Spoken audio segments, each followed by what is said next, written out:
এখন কটা বাজে? এখন বাজে 10:12। আজকে হচ্ছে শুক্রবার।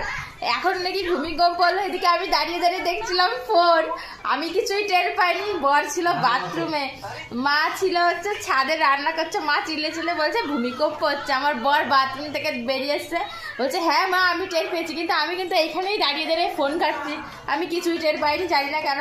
আর আমার ননদ ঘুমাচ্ছিল খাটে, দরজা বন্ধ করে ঘুমাচ্ছিল।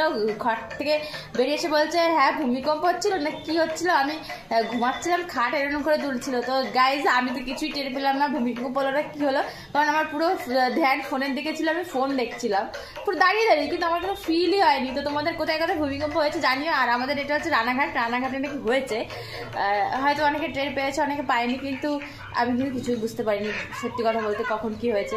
যাই হোক, তোমাদের এখানে কি ভূমিকম্প হয়েছে অবশ্যই আমাকে কমেন্ট করে জানাও তো, যে কাদের সাথে এরকম হয়েছে, যে কারা কারা টের পেয়েছো কারা কারা টের পাওনি।